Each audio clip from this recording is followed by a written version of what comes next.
Hello guys. मैं अंकिता शर्मा, आप सभी का स्वागत है एडुविस्टा क्लासेस में। तो जैसा कि आप सभी को पता है, हम देखने वाले हैं सैक का सब्जेक्ट वर्किंग विद पीपल, लोगों के साथ काम करना। तो इसमें हम लोग देखेंगे सबसे पहले अपने सिलेबस को। तो इसमें हमारे जो टोटल 4 यूनिट हैं, तो उसमें से जो सबसे पहला यूनिट है वो व्यक्तिगत और व्यावसायिक स्वयं का विकास करना। इसमें हम लोग पर्सनल प्रोफेशनल डेवलपमेंट के बारे में देखेंगे। इसमें हम लोग पढ़ेंगे कि किस तरीके से पर्सनल और प्रोफेशनल डेवलपमेंट किया जाता है। उसके बाद से हमारी जो नैतिकता है, जिम्मेदारी क्या बनती है और हमारी वफादारी क्या है। उसके बाद से सांस्कृतिक संवेदनशीलता और क्षमता, इन सब चीजों के बारे में जानेंगे। और हमें अपने लक्ष्य का निर्धारण, गोल गोल को किस तरीके से सेट करना है और हमारा जो टाइम है उसको किस तरीके से मैनेज करना है, इन सब के बारे में हमारा जो फर्स्ट यूनिट है इसमें हम लोग देखने वाले हैं। तो आइए हम लोग अपने दूसरे यूनिट को देखते हैं, जो कि है फील्ड वर्क प्रैक्टिस के लिए योजना बनाना। इसमें हम लोग देखेंगे कि फील्ड वर्क कार्य सीखने की योजनाएं और रणनीति तैयार करना किस तरीके से किया जाता है, संबंध किस तरीके से बनाना है, संवाद शुरू किस तरीके से करना है, संचार किस तरीके से हम लोगों को बनाए रखना है। उसके बाद लक्षित आबादी के विशेषगत शिक्षण, जैसे कि हमारे कुछ मॉडल हैं उसको हम लोग देखेंगे, जैसे बच्चे के साथ किशोर, युवा और बुजुर्ग, इन सबके साथ किस तरीके से काम करना है। उसके बाद जो हमारा थर्ड यूनिट आता है वो आता है फील्ड वर्क में दस्तावेजीकरण। इसमें हम लोग देखेंगे कि किस तरीके से केस रिकॉर्ड किया जाता है, समूह कार्य रिकॉर्ड और सामुदायिक प्रोफाइल वगैरह किस तरीके से हम लोग बनाते हैं, इसमें देखेंगे। उसके बाद हमारा आता है फोर्थ यूनिट कौशल और तकनीकों का अनुप्रयोग। इसके अंदर हम लोग देखेंगे स्वयं को समझना, जो हम लोगों का जौहरी विंडो है उसके बारे में हम लोग देखेंगे, ताकत और कमजोरी इसके बारे में देखेंगे, सामुदायिक सहायता जुटाना, नेटवर्किंग, वकालत और जनसंपर्क, इन सब के बारे में हम लोग अपने फोर्थ यूनिट में देखेंगे। तो जैसा कि आप सभी देख सकते हैं, हम लोग इसमें अपने शुरू के 2 यूनिट को कवर करेंगे और आगे आने वाली वीडियो में हम लोग अपने 2 यूनिट को देखेंगे। तो आइए अपनी फर्स्ट यूनिट को शुरू करते हैं, जो कि है लोगों के साथ काम करना। तो सबसे पहले हम लोग इसका परिचय देखते हैं। विभिन्न व्यक्तिगत और व्यावसायिक सेटिंग में लोगों के साथ काम करना एक आवश्यक कौशल है। अगर हम लोगों को अपना प्रोफेशनल या फिर पर्सनल डेवलपमेंट करना है, तो उसके लिए हम लोगों को एक अच्छा टेक्निक आना चाहिए, हम लोगों का कम्युनिकेशन स्किल अच्छा होना चाहिए, बातचीत करने आना चाहिए। सामान्य लक्ष्यों को प्राप्त करने के लिए प्रभावी ढंग से सहयोग करना, संचार करना, दूसरों के साथ बातचीत करना शामिल है। चाहे आप किसी टीम का हिस्सा हो, किसी समूह का नेतृत्व कर रहे हो या ग्राहकों के साथ जुड़ रहे हो। सकारात्मक संबंध बनाने और उत्पादकताओं को बढ़ावा देने के लिए लोगों के साथ काम करने का तरीका समझना महत्वपूर्ण है। अगर हम लोगों को अच्छे तरीके से टीम वर्क करना है, तो आगे अपने टीम के मेंबर्स को और लोगों को हमें समझना पड़ेगा। हमारा जो कम्युनिकेशन स्किल है वो अच्छा होना चाहिए, एक हम लोगों को पॉजिटिव रिलेशन बनाने में मदद करेगा। तो हमारे इसके कुछ सब पॉइंट्स है, उसको देखते हैं कि इसमें क्या है। सफल सहयोग और लोगों के साथ काम करने के लिए प्रभावी संचार, जैसा कि मैंने अभी बताया, हमारे पास एक इफेक्टिव कम्युनिकेशन स्किल होना जरूरी है। उसके बाद सहानुभूति टीम के सदस्यों के बीच सकारात्मक रिश्ते को समझने में मदद करती है। हम लोग को एक पॉजिटिव रिलेशन बनाना है, तो हमें अपना टीम वर्क ठीक करना होगा। उसके बाद हम लोग देखते हैं कि संघर्ष समाधान तकनीकों को जीत जीत समाधान खोजने और उसके बाद से सम्मानजनक संवाद बनाए रखने पर ध्यान केंद्रित करना चाहिए। उसके बाद से हम लोग देखते हैं भावनात्मक बुद्धिमत्ता पारस्परिक गतिशीलता को नियंत्रित करने और भावनाओं को प्रतिद्वंदित करने में महत्वपूर्ण भूमिका निभाता है। जैसे कि हमारा जो इमोशनल इंटेलिजेंसी है, ये भी एक अच्छा रोल अदा करता है इस चीज को समझने में। अगर हम लोग अपने आप पे कंट्रोल रखेंगे, हमें पता है कि किस तरीके से किसके साथ किस तरीके से बात करना है, किस किस मूड में किस तरीके से किसके साथ व्यवहार करना है, तो ये हमारे काम को करने में मदद करेगा। उसके बाद हम लोग देखते हैं साझा उद्देश्य के प्रति दूसरों को मार्गदर्शन और प्रेरित करने के लिए नेतृत्व कौशल आवश्यक है। एक दूसरों को मोटिवेट करने के लिए एक हमारे पास स्किल होना चाहिए, किस तरीके से अपना काम हमें कराना है दूसरों के साथ। ठीक है। उसके बाद हम लोग देखते हैं developing personal self and professional self, व्यक्तिगत और व्यावसायिक स्व का विकास किस तरीके से किया जा सकता है। तो सबसे पहले हम लोग देखते हैं कि व्यक्तिगत और व्यावसायिक स्व का विकास आत्म खोज, विकास और सुधार की एक आजीवन यात्रा है। ठीक है। अगर हमारा जो पर्सनल डेवलपमेंट है, अगर हम लोग खुद के बारे में जो जानते हैं, उसको आत्म खोज एक ऐसा विकास है जो निरंतर चलता रहता है। ऐसा नहीं है कि टाइम के साथ ये रुक जाता है। इसके बारे में हम लोग बहुत टाइम तक, जब तक जीवित रहेंगे, जब तक इस धरती पे रहेंगे, तब तक हमारा आत्म खोज जारी रहता है। ऐसा नहीं है कि आज हम पैदा हुए हैं, 18 के हो गए हैं, 21 के हो गए हैं, उसके बाद हमारे अंदर बहुत ज्यादा ज्ञान आ जाएगा, अब टाइम के साथ और हमें किसी चीज को जानने की जरूरत नहीं पड़ेगी, ऐसा कुछ नहीं है। हम टाइम टाइम से अपने आप को उस परिस्थिति में ढालते हैं और उस चीज को समझने का प्रयास करते हैं। इसमें व्यक्तिगत करियर की सफलता और समग्र संतुष्टि को बढ़ाने के लिए स्वयं के विभिन्न पहलुओं पर सक्रिय रूप से काम करना शामिल है। जैसे कि आत्म जागरूकता, जैसा कि हमने बात की अभी कि हम लोगों का आत्म जागरूकता टाइम के साथ होता चलता है। कौशल विकास पर ध्यान केंद्रित करें। हम लोग को टाइम के साथ में अपनी अपनी स्किल को सुधारना चाहिए, अपनी स्किल को बढ़ावा देना चाहिए कि आज के टाइम में जैसे टेक्नोलॉजी का बहुत ज्यादा चल गया है, तो टेक्नोलॉजी के बारे में हमें नॉलेज होना चाहिए, किस तरीके से हमें यूज करना है। सेटिंग और निरंतर सीखने में व्यक्ति अपने व्यक्तिगत और व्यावसायिक व्यक्तियों का पोषक कर सकते हैं। ये सारे हैं। तो इसके मुख्य बिंदु को देखते हैं। तो सबसे पहले हम लोगों का सेल्फ डेवलपमेंट में आता है आत्म जागरूकता। व्यक्ति और व्यावसायिक विकास की नींव है। अगर हम लोग आत्म जागरूक होंगे, हम लोगों को पता होगा कि हम लोगों को किस तरीके से काम करना है, हमारे काम के लिए क्या चीज जरूरत है, उस चीज को किस तरीके से सीखना है, तो ये हम लोगों का डेवलपमेंट करने में बहुत महत्वपूर्ण भूमिका निभाएगा। दूसरा हम लोग पॉइंट देखते हैं लक्ष्य निर्धारण, वांछित परिणाम प्राप्त करने के लिए दिशा और प्रेरणा प्रदान करना। सेकंड पॉइंट जो है हमारा लक्ष्य निर्धारण, हमारे पास एक गोल सेट होना चाहिए कि हम लोग को ये काम करना है, इतने टाइम पीरियड के अंदर में कर लेना है, तो हम लोग अपना डेवलपमेंट कर सकते हैं। उसके बाद प्रासंगिक बने रहें और परिवर्तनों को अपनाने के लिए निरंतर सीखना महत्वपूर्ण है। देन थर्ड पॉइंट हमारा प्रभावी संबंध प्रबंधन, व्यक्तिगत और व्यावसायिक जिम्मेदारियों को संतुलित करने में मदद करता है।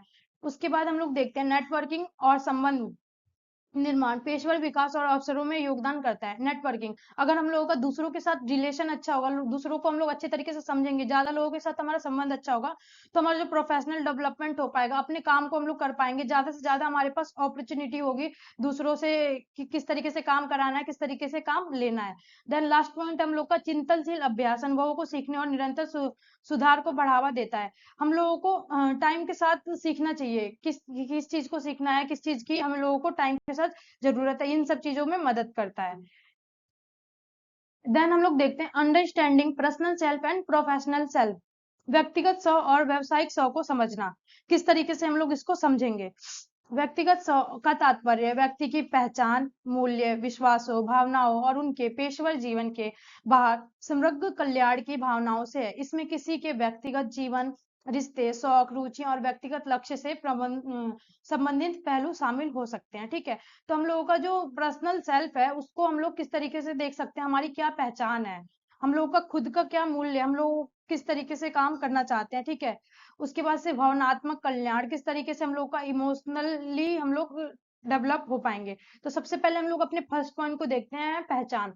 व्यक्तिगत स्व में पहचान की भावना शामिल होती है, जिसमें सांस्कृतिक पृष्ठभूमि, व्यक्तित्व, लक्ष्य और मूल्य और विश्वास जैसे विभिन्न पहलू शामिल होते हैं। दर्शाता है कि हम अद्वितीय व्यक्ति कौन है, मतलब हमारी खुद की एक पहचान होनी चाहिए। हम लोग एक बैकग्राउंड चाहते हैं, हमारी जो संस्कृति है वो किस टाइप की है, किस तरीके के इन्वायरमेंट में हम लोग रहे हैं, ये सारी चीजें हम लोग का एक पहचान बनाता है। देन देखते हैं हम लोग व्यक्तिगत मूल्य। मूल्य मूल्य मार्गदर्शन सिद्धांत है जो हमारे व्यवहार, निर्णय और प्राथमिकताओं को आकार देते हैं। व्यक्तिगत स्व में हमारे मूल्य को समझने और उनके साथ तालमेल बिठाना शामिल है, जो हमारे जीवन और जीने के चुनाव करने के तरीकों को प्रभावित करते हैं। तो हम लोगों का जो व्यक्तिगत मूल्य, हमारा व्यवहार दूसरों के साथ किस तरीके से, ये सारी चीजें इसमें देखते हैं। देन हमारा जो थर्ड पॉइंट है वो है भावनात्मक कल्याण। व्यक्तिगत स्व में भावनात्मक कल्याण भी शामिल है, जो कि स्वास्थ्य और संतुलित तरीकों से भावनाओं को समझने, प्रबंधित करने और व्यक्त करने की हमारी क्षमताओं को संदर्भित करता है। इसमें आत्म देखभाल और तनाव प्रबंधन, लचीलापन और समग्र भावनात्मक स्वास्थ्य शामिल है। इसके अंदर हम लोगों का स्वास्थ्य अच्छा होना चाहिए, हम लोग इमोशनली अच्छा माइंड रखना चाहिए, हम किस तरीके से हम लोग को काम करना है, ये चीजें हम लोगों को पता होना चाहिए। व्यक्तिगत स्व का जो हमारा नेक्स्ट पॉइंट है फोर्थ, वो है रिश्ते और सामाजिक संबंध। तो व्यक्तिगत स्व में परिवार, दोस्त, समुदायों के साथ हमारे रिश्ते और सामाजिक संबंध की गुणवत्ता शामिल होती है। व्यक्तिगत पूर्ति और समर्थन के लिए सार्थक रिश्ते का पोषक करना महत्वपूर्ण है। इसके अंदर हम लोगों का जो रिश्ता होता है दूसरों के साथ किस तरीके से होता है पर्सनल लेवल पे, इसके बारे में बात किया गया है पर्सनल सेल्फ के अंदर, कि किस तरीके से हम लोग एक अच्छा संबंध अपने आसपास क्रिएट कर पाते हैं।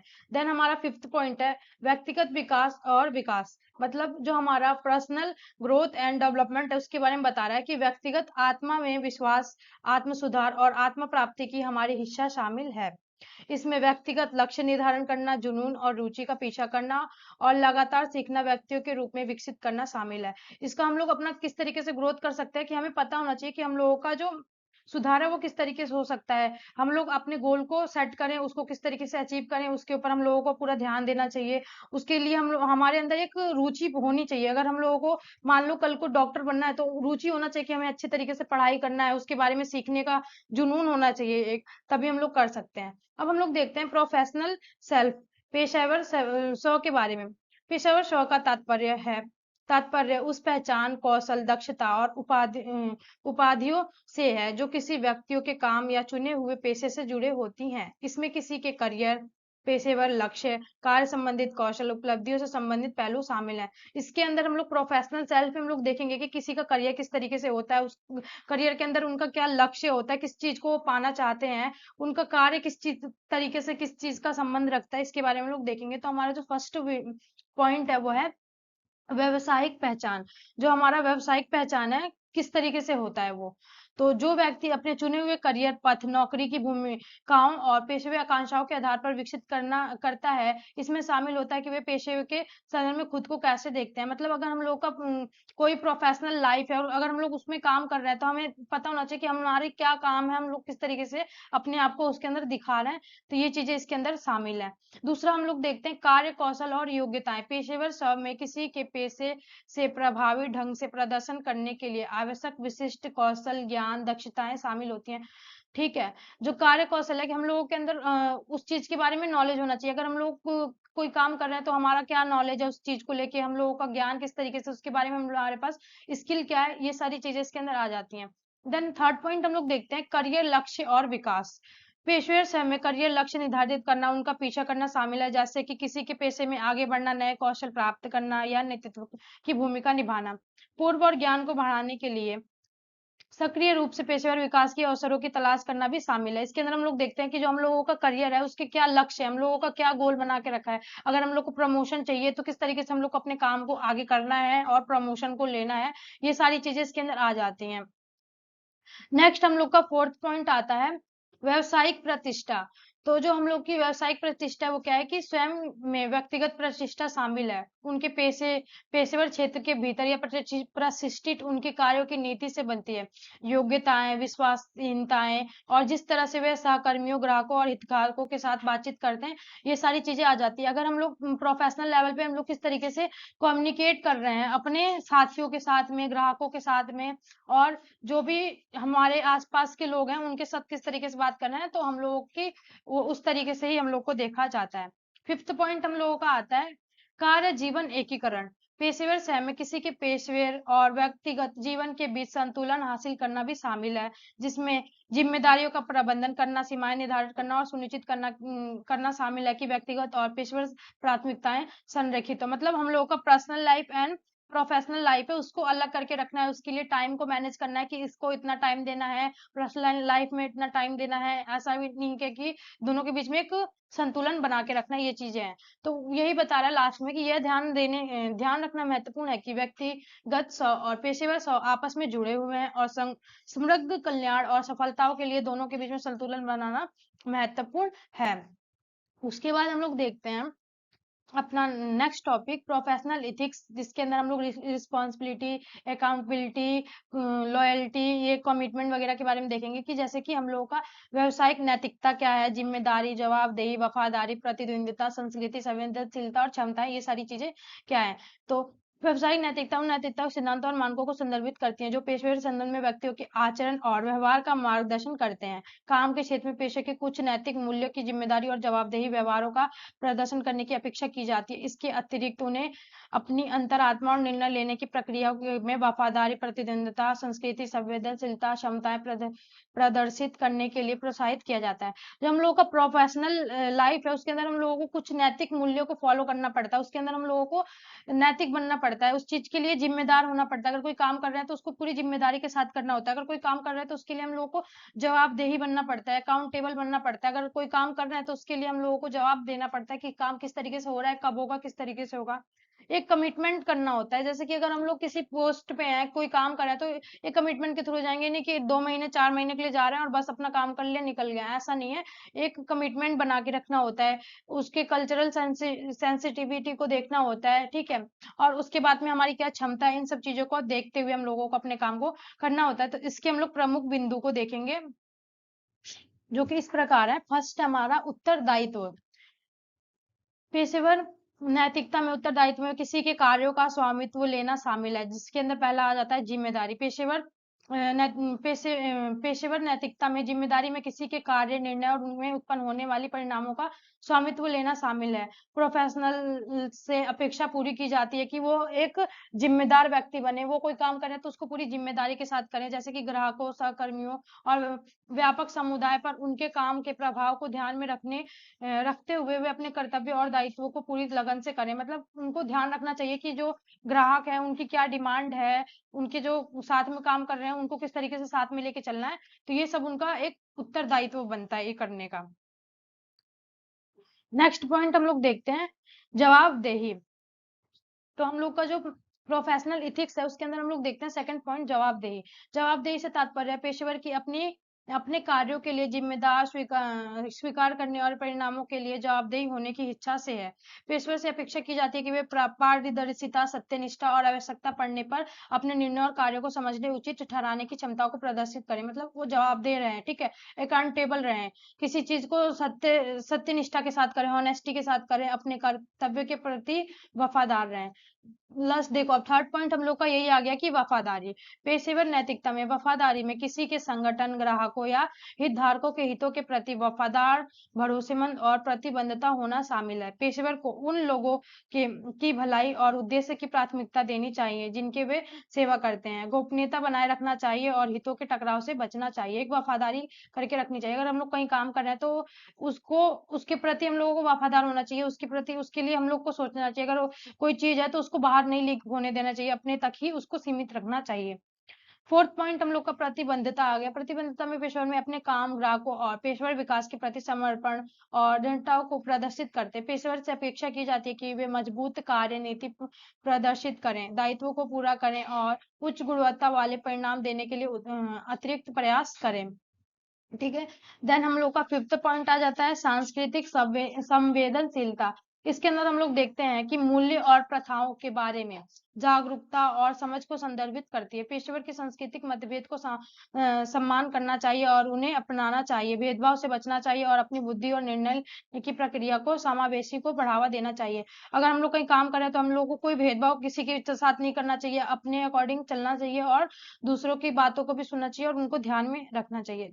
और हम लोगों का अब 6 पॉइंट आ जाता है योग्यता। योग्यता में किसी के पेशेवर कर्तव्य को प्रभावी ढंग से करने के लिए आवश्यक ज्ञान, विशेषज्ञ होना शामिल है। सॉरी फॉर दैट, ये 2 बार लाइन टाइप हो गया है, ओके। उसके बाद से हम लोग इसमें यही देखते हैं कि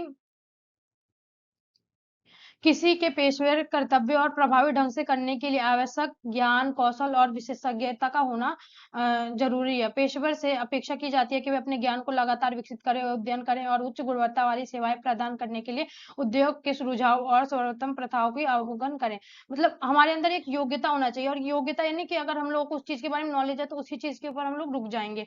अगर आपने देखा होगा तो टीचर्स भी होते हैं, उनको भी टाइम टू टाइम पढ़ना पड़ता है, बुक्स रीड करनी पड़ती हैं, उनको भी एक टीचिंग दिया जाता है टाइम टू टाइम, किस तरीके से जैसे जैसे हमारा इन्वायरमेंट चेंज हो रहा है, कैसे कैसे बच्चों के साथ ट्रीट करना है, किस टाइप से उन लोगों को काम करना है। तो इसीलिए हम लोगों का जो भी प्रोफेशन हो, अपने प्रोफेशन के अंदर अपने काम को और अच्छे तरीके से अपने सीखने के लिए अपनी स्किल को हम लोगों को बढ़ाना चाहिए, ठीक है। अब देखते हैं इन नैतिक सिद्धांतों का पालन कार्यस्थल और व्यावसायिक विश्वासों और अखंडताओं को बढ़ावा देता है। जिम्मेदारी, जवाबदेही, निष्ठा, प्रतिनिधित्व, सांस्कृतिक संवेदनशीलता और क्षमताओं को कायम रखना पेशेवर सकारात्मक और नैतिक कार्य वातावरण में योगदान करते हैं, ठीक है। यह ध्यान देने योग्य है कि विशिष्ट व्यावसायिक क्षेत्रों की अपनी आचार संहिता, निर्देश हो सकते हैं जिनका पेशेवर से पालन करने की अपेक्षा की जाती है। यह कोड किसी विशेष उद्योग और पेशों के भीतर नैतिक आचरण का अधिक विशिष्ट और विस्तृत मार्गदर्शन प्रदान करते हैं। देन हम लोग देखते हैं goal setting and time management. अब हमारा जो नेक्स्ट टॉपिक है वो क्या है, हमारा लक्ष्य निर्धारण और समय प्रबंधन। हम लोगों को अपना लक्ष्य का निर्धारण किस तरीके से करना है और समय किस तरीके से मैनेज करके चलना है। तो हम लोग देखते हैं, लक्ष्य निर्धारण और समय प्रबंधन दो आवश्यक कौशल है जो भारत को अपनी उद्देश्य को प्राप्त करने, हैं, उत्पादकताओं को अधिकतम करने और अपने समय को प्रभावी ढंग से प्रबंधित करने में मदद करने के लिए साथ साथ चलते हैं। लक्ष्य निर्धारण प्राप्त करने योग्य लक्ष्य दिशा प्रेरणा प्रदान करने और जबकि प्रभावी समय प्रबंधन के कार्यों को प्राथमिकता दी जाती है, समय सीमा पूरी की जाती है और उत्पादकताओं को अनुकूलित किया जाता है। ठीक है, हम लोग देखेंगे कि समय का किस तरीके से हम लोग अपने लक्ष्य को निर्धारित करें और टाइम को किस तरीके से मैनेज करें। तो सबसे पहले इसमें हम लोग अपना फर्स्ट पॉइंट देखते हैं कि लक्ष्य की स्थापना। विशिष्ट लक्ष्य, लक्ष्य विशिष्ट और स्पष्ट रूप से परिभाषित होने चाहिए। इसमें यह पहचान शामिल है कि आप वास्तव में क्या हासिल करना चाहते हैं, चाहे वो अल्पकालीन कार्य हो या दीर्घकालीन उद्देश्य हो। मतलब हमारे पास एक गोल सेट होना चाहिए कि अगर हम लोग को कोई काम करना है, जैसे कि हमें पेपर के लिए पढ़ना है, तो हमारे पास एक गोल होना चाहिए कि इतने यूनिट आ रहे हैं पेपर में और उसको इतने टाइम के अंदर में हम लोग को इस यूनिट को कंप्लीट कर लेना है, ताकि हम लोग आगे जाके पेपर को अच्छे तरीके से काम कर पाए। तो ये हम लोगों का हो गया, एक हमारे पास गोल सेट होना चाहिए। मापन योग्य लक्ष्य, लक्ष्य मापने योग्य होने चाहिए, जिसका अर्थ है कि प्रगति के को ट्रैक करने और यह निर्धारित करने का एक तरीका होना चाहिए कि लक्ष्य कब प्राप्त किया गया है। यह सफलता का मूल्यांकन करने के लिए मील के पत्थर के निर्धारित करके विशिष्ट मैट्रिक्स का उपयोग करने के लिए किया जाता है।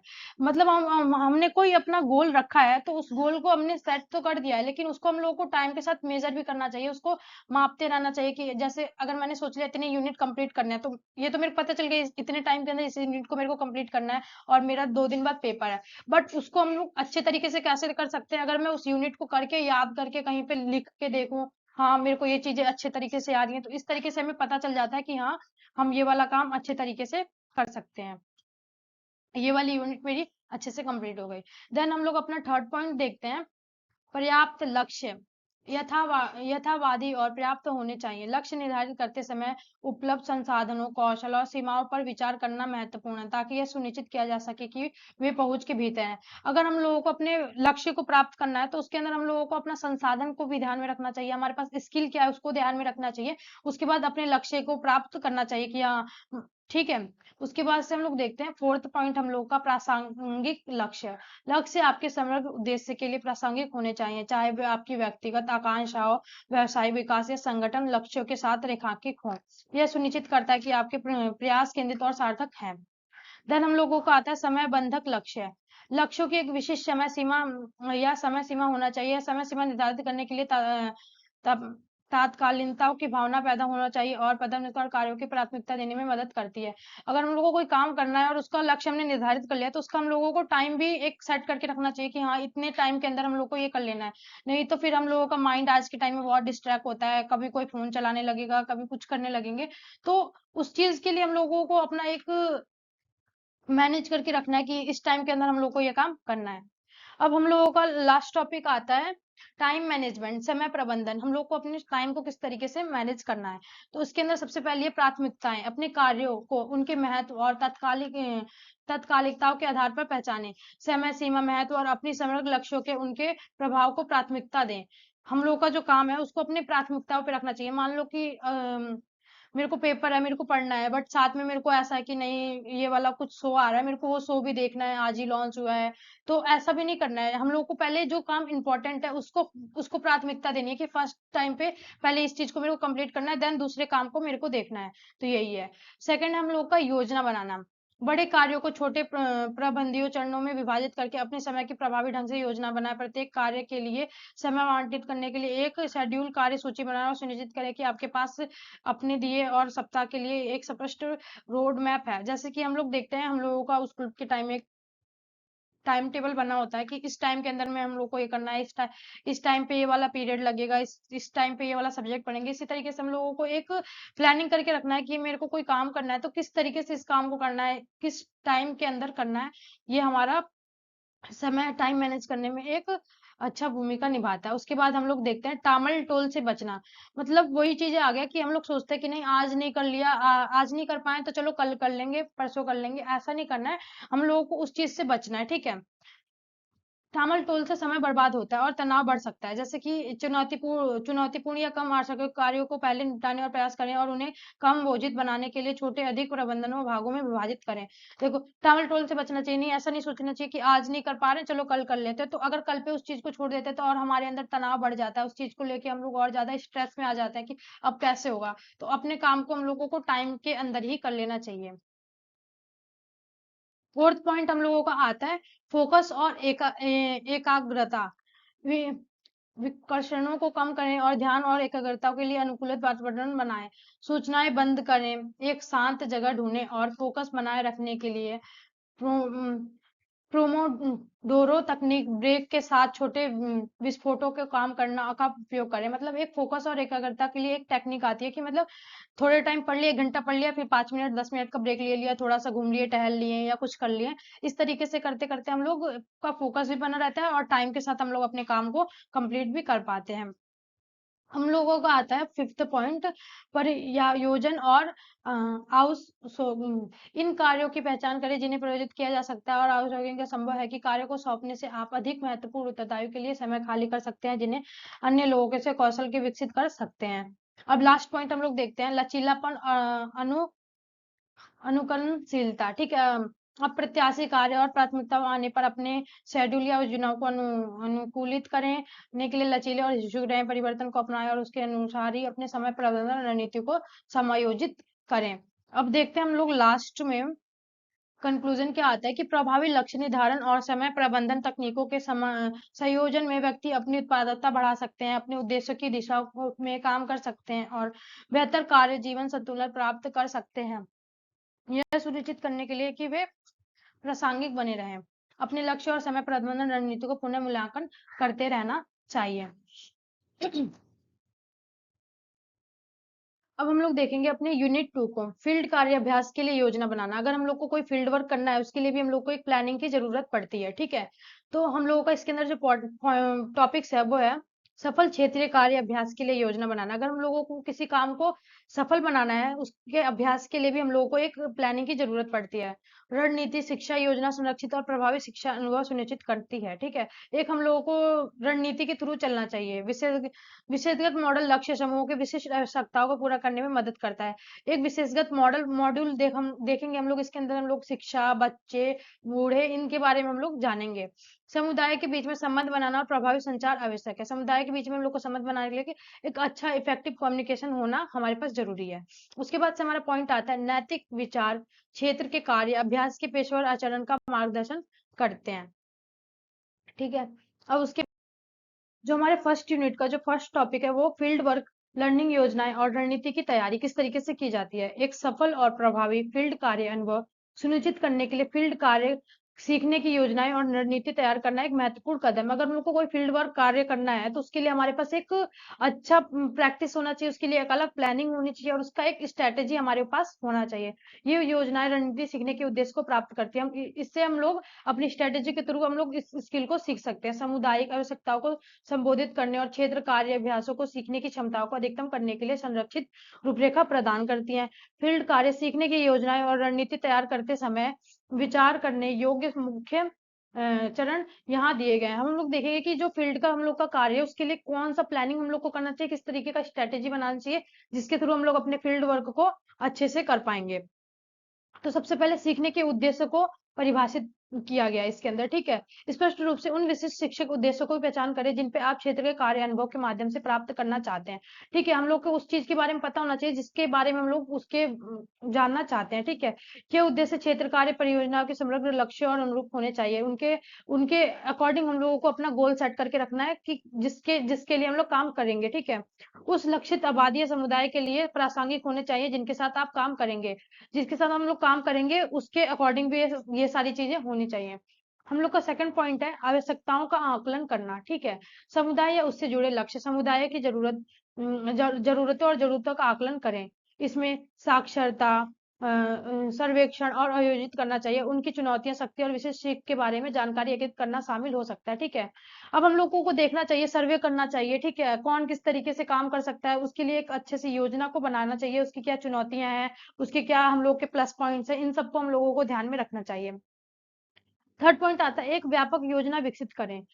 एक अच्छी तरह से संरक्षित योजना बनाए जो सीखने के उद्देश्य को पूरा करने के लिए आवश्यक गतिविधियां, समय सीमा और संसाधनों की रूपरेखा तैयार करें। अपनी योजना की गतिविधियों के क्रम, समृद्धि, चुनौती और आकलन के पर विचार करें। ठीक है, हम लोग को एक क्रम में अपने काम को करना चाहिए, एक सही तरीके से अपनी योजना को बनाना चाहिए। ठीक है, और सब थर्ड पॉइंट तो दोबारा से आ गया है, चलो फोर्थ पॉइंट देखते हैं। ठीक है, विशेषगत मॉडल डिजाइन करें। ठीक है, आवश्यकताओं के आकलन के आधार पर विशेषगत मॉडल का अध्ययन की इकाई विकसित करें जो पहचाने गए सीखने की उद्देश्य को संबंधित करे। प्रत्येक मॉडल के समुदाय के लिए प्रासंगिक एक विशिष्ट विषय और विषय पर ध्यान केंद्रित करना चाहिए और समग्र लक्ष्यों के योगदान देना चाहिए। ठीक है, एक विशेषगत मॉडल बनाना चाहिए कि जैसे कि किस उम्र के लोगों को किस तरीके की किस चीज की जरूरत है, उसके अकॉर्डिंग हम लोगों को अपने काम को आगे बढ़ाना चाहिए, जिसके अंदर हम लोग के बच्चे आ जाएंगे, बूढ़े आ जाएंगे, युवा आ जाएंगे, ये सारी चीजें आ जाएंगी, किस तरीके की शिक्षा देनी चाहिए।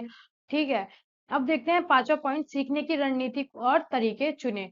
ठीक है, उपयुक्त शिक्षण रणनीति और विधियों चुने जो कि लक्ष्य समूह के उद्देश्य की विशेषताओं के अनुरूप हो, जिससे इसमें चर्चाएं, व्यवहारिक गतिविधि, केस अध्ययन, रोल प्ले, फील्ड दौरा आदि शामिल हो सकते हैं। इसके द्वारा हम लोग लोगों तक अपने स्ट्रेटेजी को पहुंचा सकते हैं। ठीक है, इन सब के द्वारा हम लोग देख सकते हैं, जैसे कि केस का अध्ययन कर सकते हैं, रोल प्ले करके दिखा सकते हैं, फील्ड के द्वारा, इन सब के माध्यम से हम लोग अपने काम को कर सकते हैं।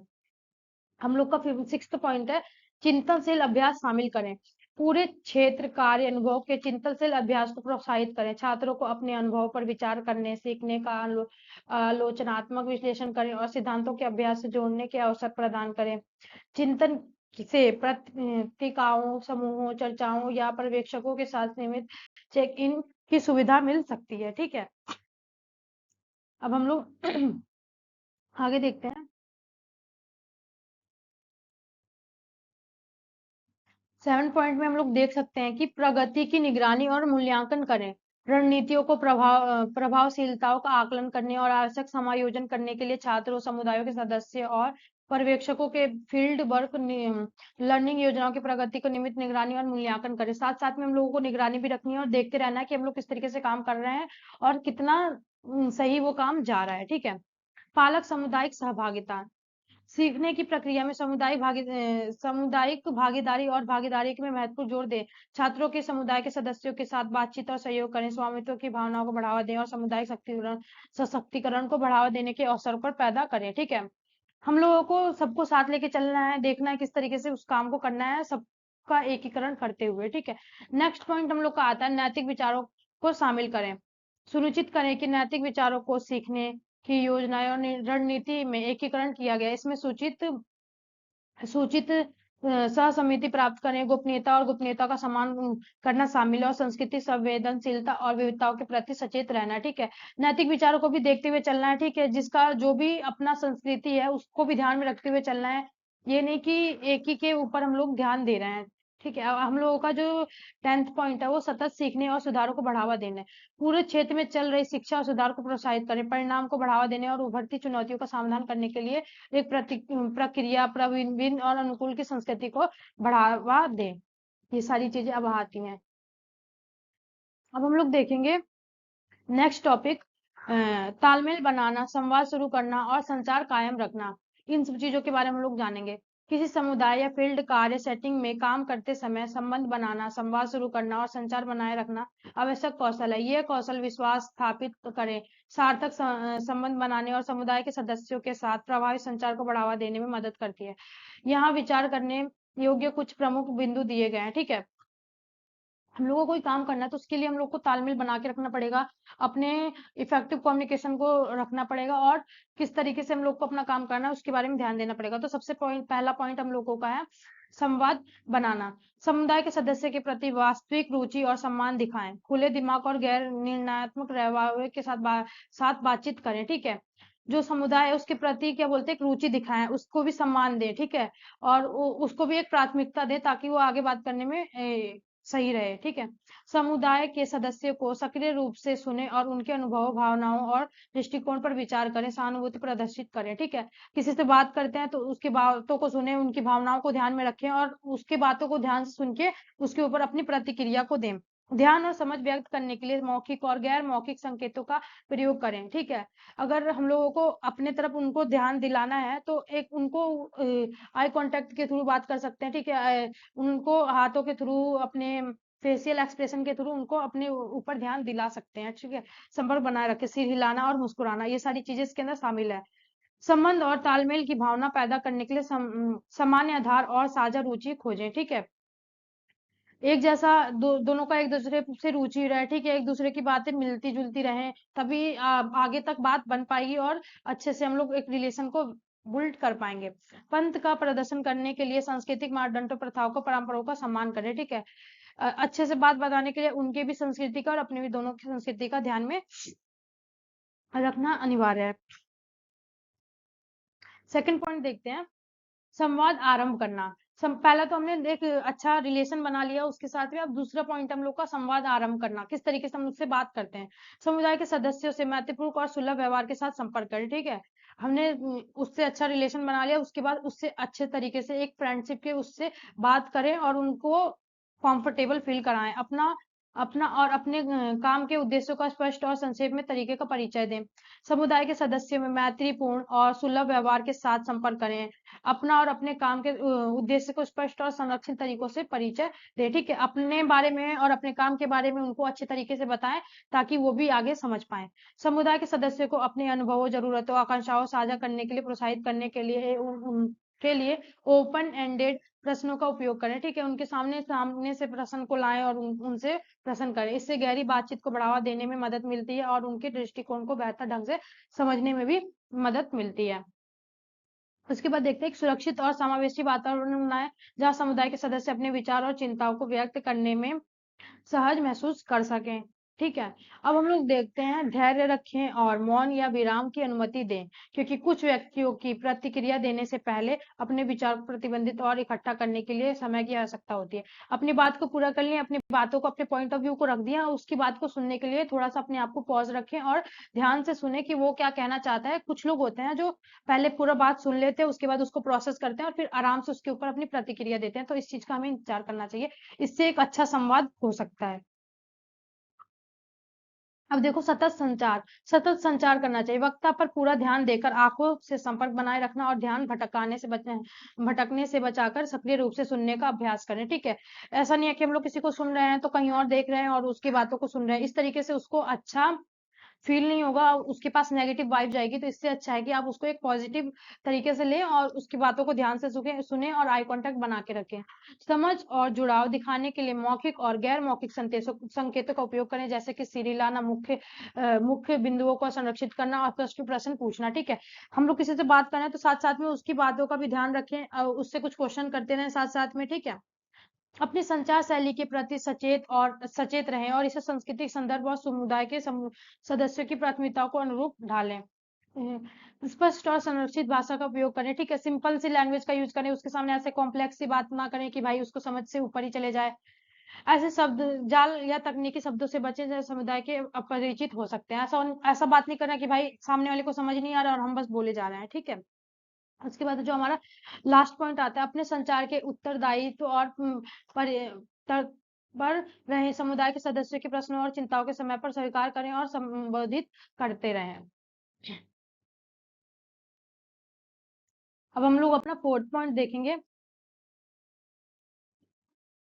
Building trust. ठीक है, उसके अंदर एक ट्रस्ट बिल्ड करना। ठीक है, अपने अंतर्राष्ट्रीय समुदाय के सदस्यों से लगातार ईमानदारी, सत्यनिष्ठा और विश्वसनीयता प्रदर्शित करें। ठीक है, अगर हम लोग को किसी का ट्रस्ट जीतना है तो हमें उसके साथ हॉनेस्टी से पेश आना होगा। ठीक है, उससे सच्चाई से बात करना होगा, उसके लिए एक अच्छा अपने ट्रस्ट बना के रखना भी जरूरी है। गोपनीयता बनाए रखें और व्यक्तियों की संवेदनशील लोगों की गोपनीयता का सम्मान करें। ठीक है, कोई अपनी बात को बताता है तो उसकी गोपनीयता को बनाए रखेंगे, दूसरों तक उस बात को पहुंचाएं।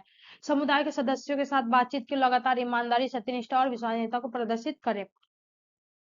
गोपनीयता बना रखे, बातचीत के दौरान साझा की गई व्यक्तियों की संवेदनशील जानकारी को गोपनीयता का सम्मान करें। ठीक है, अगर किसी ने अपनी संवेदनशील जानकारी बताई है तो उस चीज का भी सम्मान करें, उसको अपने तक ही सीमित रखें, दूसरे तक ना बताएं। समुदाय के सदस्यों से की गई प्रतिद्वंद्विता और वादाओं का पालन करें, लगातार कार्यों के माध्यम से विश्वास का निर्माण करें। लास्ट पॉइंट, जब भी संभव हो गतिविधियों की योजनाओं का कार्यान्वयन, सुझाव और सदस्यों में शामिल करते हुए सहयोगात्मक निर्णय लेने की प्रक्रिया में शामिल हो। ये सारी चीजें हम लोगों की आ जाती हैं एक ट्रस्ट बिल्ड करने के लिए। देन हम लोगों का लास्ट पॉइंट आता है 5th पॉइंट, सांस्कृतिक संवेदनशीलता। समुदाय के भीतर सांस्कृतिक विविधताओं को पहचानें और उसका सम्मान करें। सांस्कृतिक प्रथाओं, विश्वासों और रीति रिवाजों के अनुसार अपने संचार को अपनाएं। ठीक है। उसके बाद से समुदाय के सांस्कृतिक मूल्य और परंपराओं के बारे में जानने का प्रयास करें, उनकी विरासत और ज्ञान के जाने। सांस्कृतिक मतभेद के आधार पर धारणाएं या निर्णय लेने से बचें, उसके बजाय मतभेद के जिज्ञासा और समझने को सीखने और इच्छाओं के साथ कार्य करें। ठीक है। संस्कृति का भी ध्यान रखें, ठीक है, उसके प्रति भी संवेदनशील रहें, उसकी संस्कृति का भी ध्यान रखें, उसके में क्या विश्वास है, उसकी जो प्रथाएं हैं उसके अनुकूल चलें। ये था हम लोगों का कंप्लीट हुआ। उसके बाद से हम लोग अपना नेक्स्ट टॉपिक देखते हैं। लक्षित आबादी के लिए विशेषगत शिक्षण मॉडल, बच्चे, किशोर, युवा और बुजुर्ग। ठीक है। ये हम लोग एक विशेषगत मॉडल देखेंगे। उसके अंदर हम लोग बच्चे, किशोर, युवा और बुजुर्ग के बारे में जानेंगे कि किस तरीके से इनका है। ठीक है। बच्चे जो है विशेषगत मॉडल के अनुसार सामाजिक और भावनात्मक विकास, आत्म जागरूकता, भावनात्मक विनियम, सहानुभूति और सामाजिक कौशल को बढ़ावा देने वाली गतिविधियां इनके अंदर शामिल की जा सकती हैं। ठीक है। उसके बाद से साक्षरता, संख्यात्मक, पढ़ने लिखने और बुनियादी गणित कौशल विकसित करने के लिए गतिविधियों को शामिल करना। स्वास्थ्य और स्वैच्छिक व्यक्ति की स्वच्छता, पोषण, व्यायाम और स्वास्थ्य आदतों पर इस पे हम लोग शिक्षा कर सकते हैं। रचनात्मक और कला, विभिन्न कला फॉर्मों, संगीत, कहानी कहने और कल्पनाशीलता और नाटक की खोज करें। पर्यावरण जागरूकता, व्यवहारिक गतिविधियों के माध्यम से प्राकृतिक स्थिरता और संरक्षण के बारे में सीखना। ये सारी चीजें हम लोग को बच्चों के अंदर आत्म जागरूकता वगैरह कराना जरूरी है, उनका भावनात्मक ज्ञान बढ़ाना जरूरी है। ठीक है। रचनात्मक उनके कला वगैरह के बारे में देखना जरूरी है। पर्यावरण जागरूकता भी उनके अंदर होना अनिवार्य है। उसके बाद से हम लोग आते हैं अपने सेकंड पॉइंट पे, किशोर पे। किशोर किशोर जीवन कौशल और व्यक्तिगत विकास, संचार कौशल, निर्णय लेने, लक्ष्य निर्धारण करने, समय प्रबंधन, समय समाधान पर ध्यान केंद्रित करने वाले मॉडल को अपनाएं। स्वास्थ्य और कल्याण के बारे में देखें।